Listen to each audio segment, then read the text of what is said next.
mungkin melihat persidangan hari ini dari kubu sebelah maupun kubu dari terdakwa sendiri saling rame yang hadir memberi support tapi berujung ricu juga, itu melihat ini seperti apa sih? Saya jujur ya, maksudnya hari ini sedih melihat situasi kegaduhan, ya kan.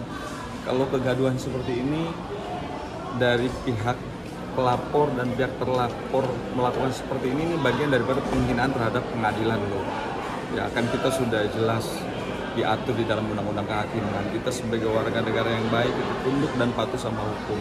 Tujuan hukum ini kan jelas mencari keadilan, mencari kepastian, ya kan. Nah tapi kalau seperti ini, seperti ada terkotak-kotak gitu ya. Ya dari pihak mohon maaf terdakwa kubunya mau masuk aja susah, ya kan? Tapi dari pihak sana pelapor kayaknya seolah-olah sudah menguasai ruang persidangan gitu. Jadi makanya tadi kita lihat bahwa Mamski aja menangiskan sedih gitu loh, sampai sinyal aja merah loh. Jadi kalau kita lihat di sini seperti tidak ada sifat yang objektif. Ya. Kita lihat dalam proses persidangan hari ini agak tendensius. Memang jaksa penuntut umum itu memang mewakili pelapor gitu, tetapi dia ini kan bagian daripada aparatur negara, penegak hukum yang juga kalau menurut saya bekerja harus menggunakan suara hati dan hati nurani gitu. Jangan menggiring seolah-olah saksi ini dibuat memberatkan terdakwa gitu loh. Kita pengen bahwa di sini tidak ada tekanan. Biarkanlah saksi memberikan keterangannya secara objektif, secara fakta, tetapi tidak perlu ada pressure. Karena belum tentu semua orang bisa sanggup untuk duduk di persidangan loh. Mental pasti berubah. Ketika dia dapat pressure misalkan, mohon maaf dari jaksa penuntut umum, ya maka jawaban-jawaban dia akan keluar tidak sesuai. Dia niatnya mau bicara A tapi faktanya bicara B gitu. Jadi saya berharap sih tolonglah proses penegakan hukum ini, proses peradilan ini berjalan sesuai dengan pada porsinya gitu. Jangan melakukan hal-hal yang bersifat kayak tendensius atau subjektif gitu. Kita butuh satu proses peradilan yang betul-betul jujur, objektif, dan semuanya adalah fakta. Itu aja sih. Oke, Bang, tapi di dalam tadi terkesannya nih, ini terkesannya ya melihatnya dari reaksinya FS, reaksinya DRP juga seperti terkesannya dari pihak Dr. Oki kayak blunder nggak sih, Bang, atau seperti apa nih? Iya, karena Dr. Oki itu kan menjawab berdasarkan pertanyaan. Ini kan sebetulnya yang lagi diuji di persidangan ini adalah bagaimana proses pemindahan uang dari seorang pelapor terhadap terdakwa, ya kan?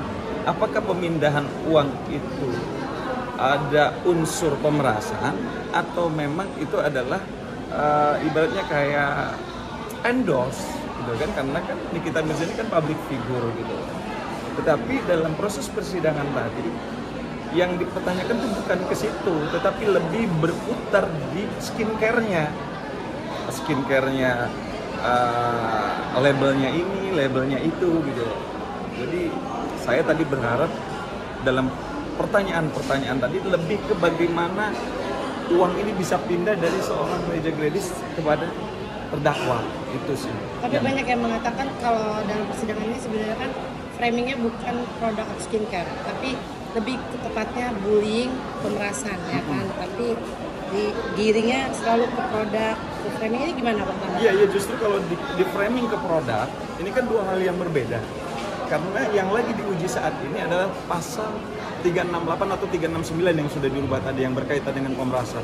Bagaimana Mbak unsur pemerasan di situ bisa terbukti gitu loh, biar lebih terang apakah betul-betul pasal yang didakwakan terhadap Nikita Mirzani yang berkaitan dengan pemerasan ini terbukti atau tidak. Padahal kan kita tahu bahwa kronologisnya kan hukum ini kan ada hubungan sebab akibat. Kenapa seorang pelapor Reza Gladys memberikan uang terhadap terdakwa Nikita Mirzani? Kan tadi ada historinya, kenapa nih gitu. Nggak mungkin ujuk-ujuk gitu. Kalau pemerasan tuh nggak begitu. Jadi kalau menurut aku, saya setuju juga dengan apa statementnya Farhad Abbas itu. Ini tuh sebetulnya ini sudah ada komitmen mereka gitu loh. Udahlah, ini kan mereka udah sama-sama tahu, yang satu pengusaha, yang satu artis, berkaitan dengan endorse. Saling membutuhkan ya, saling Bang? membutuhkan, simbiosis mutualis itu udah duduk bareng aja deh, ya kan, duduk bareng, restoratif justice, saling memaafkan gitu loh. Jadi nggak perlu sampai harus seperti ini dengan membuat skenario, dengan mengerahkan banyak orang gitu kan, membiayai orang-orang.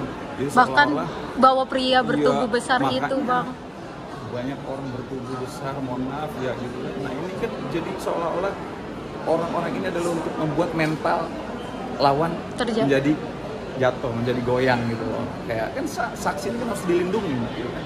Saksi ini harus dijaga gitu. Saksi ini penting karena dalam menguji kebenaran material, saksi ini adalah hal yang fundamental dalam proses persidangan ini gitu loh.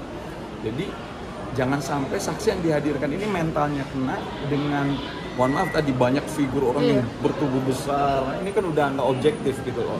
Jadi biarkanlah proses persidangan ini mengalir tanpa ada pressure.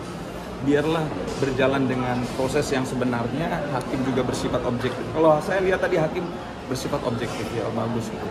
Cuman itu tadi pertanyaan-pertanyaan dari jaksa penuntut umum itu lebih ke dia pressure sehingga mentalnya saksi itu down. Bang, tanggapan abang terkait Niki yang memberikan flash disk, ada dugaan pembicaraan JPU terhadap kepada keluarga Reza Gladys pada JPU, bisa dibilang tanda kutip lah. Ini gimana nih Bang? Mungkin menanggapinya yang dikatakan ada transaksi sional seperti hakim yang bicarakan. Ya kalau persoalan ini kan kita udah sama-sama tahu ya. Intinya pasti ada sesuatu, ada hal yang memang ya kita juga tidak tahu kan, tapi kan petunjuk-petunjuk ini kan sudah mulai kebuka ya kan, bahwa ada something wrong gitu yang patut diduga ya. Nanti hakim akan tahu, nanti hakim akan melihat lebih jelas lagi. Sidang ini kan terus berlanjut kan gitu.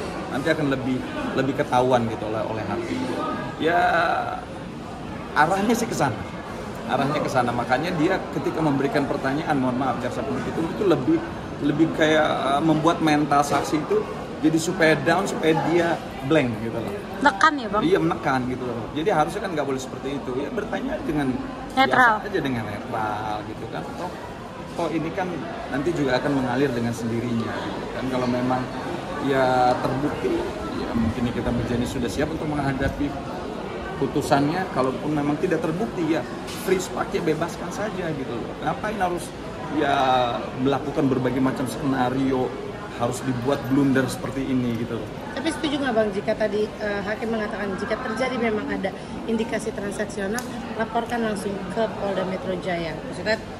Ya betul, bisa. Ini kan berarti kan ada patut diduga ada indikasi tindak pidana penyuapan loh. Ya kan?